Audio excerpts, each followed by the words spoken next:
I'm going to take a poll of you guys. So just by like a show of hands, how many of you guys have interacted with Vines or heard a Vine in conversation or seen a reference to a Vine? Okay, so pretty much everybody in this room. So, okay, how many of you guys actually had a Vine account and used Vine like on the regular? Okay, considerably less people raised their hands.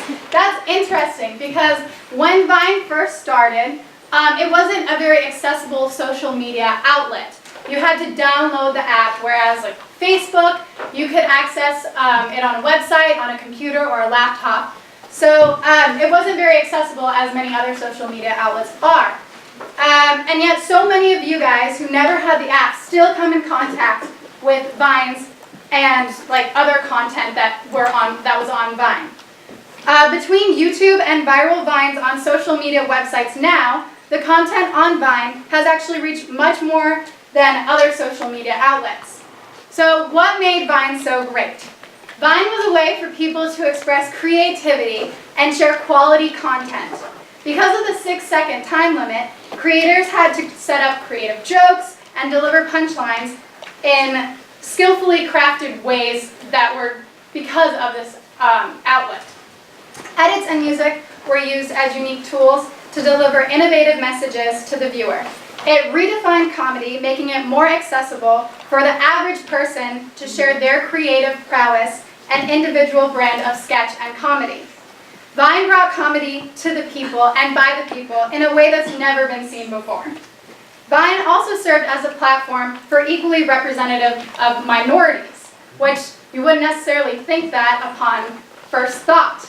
So never did we have a social media outlet that was so readily available and supportive of traditionally underrepresented groups. Many of the viral Vines that we know and love today are from African Americans, Hispanics, Indians, people of the LGBTQ+ community, and women. Vine gave a voice to all people, regardless of their background, and served as one of the most culturally accepting outlets on the internet. People also used Vines to access important political speech, combining comedy and political and social messages to make their viewers think in a new way about current events. We saw this especially during the presidential election of 2016, as many of the Vines that are still circulating now contain politicians such as Hillary Clinton, Donald Trump, Ted Cruz, and Bernie Sanders. In an unexpected turn of events, Vine was the first time that teenagers and preteens saw a celebrity presence of people in their age group.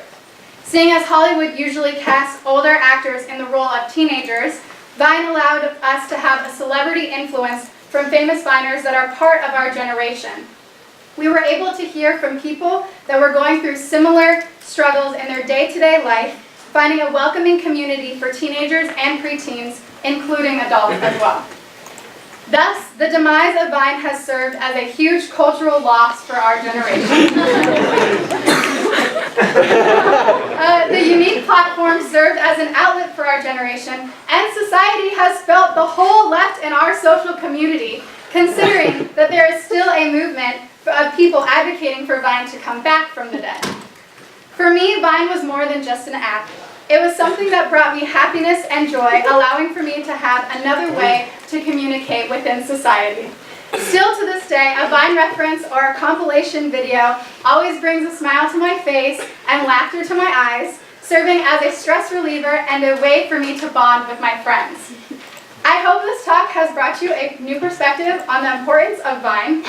Hopefully it comes back. I encourage all of you to indulge in compilation videos tonight. If you would like some Vine compilation video recommendations, please see me after this talk. I would love to give you guys some. Thank you so much.